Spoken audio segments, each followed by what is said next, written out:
Hi friend, कशा आहात? स्वागत आहे तुमचं माझ्या चॅनलवर. बघा, मी आज छान एक स्नॅक्स तयार केलेले आहे. तुम्हाला आवडतं का बघा.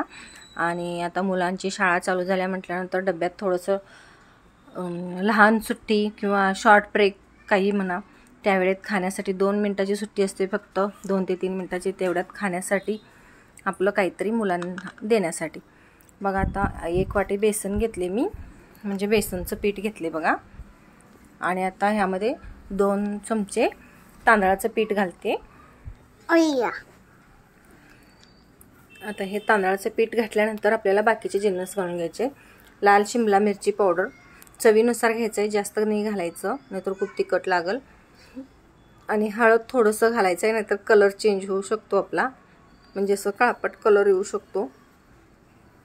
आता थोडंसं आपलं गरम मसाला किंवा काहीतरी घालायचं आपलं. आणि चवीनुसार मीठ, तुम्हाला जे मसाले आवडतील ते घालायचे आहेत, फक्त पावडर मसाले घालायचे. आणि आपले 1 वाटी घेतलेत मी शेंगदाणे. आता हे सगळं व्यवस्थित मिक्स करून घ्यायचं आहे. आणि बघा, एकदम छोटं वाटी पाणी घेतले मी, आणि 1 वाटी पूर्णसुद्धा पाणी घेतलं नाही मी, थोडंसं कमी घेतले. असं थोडं थोडं करून पाणी घालून आपल्याला हे छान असं मिक्स करून घ्यायचं आहे पाण्यासोबत.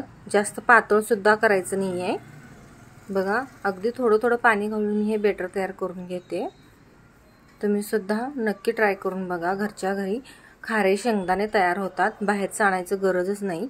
1 वाटी म्हणजे 1 बाउल शेंगदाणे घेतले तर बघा भरपूर होतात. हे असं बेटर तयार करून घ्यायचं आहे.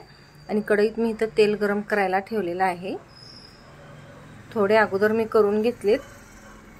आता हे उरलेलं मी थोडंसं तुम्हाला दाखवते कसं सोडायचं ते. हे बघा, असं हातानंच सोडायचे ते, सुट्टं सुट्टं करून असं.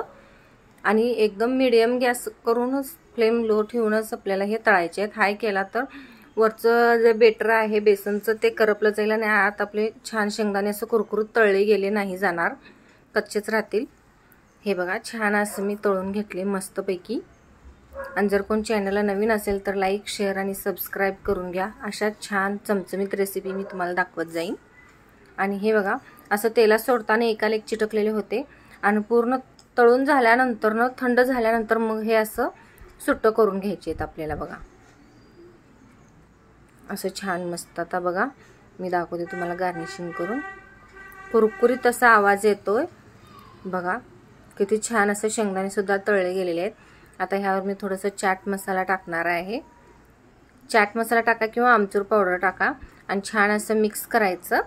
आणि संध्याकाळच्या चहासोबत किंवा दुपारच्या टायमिंगला किंवा मुलांच्या शॉर्ट ब्रेकला दिलं तरी चालतं, खाल्लं तरी चालतं. खूप छान होतात. तुम्ही सुद्धा नक्की ट्राय करून बघा. आणि रेसिपी कशी वाटली हे सुद्धा मला नक्की सांगा तुम्ही.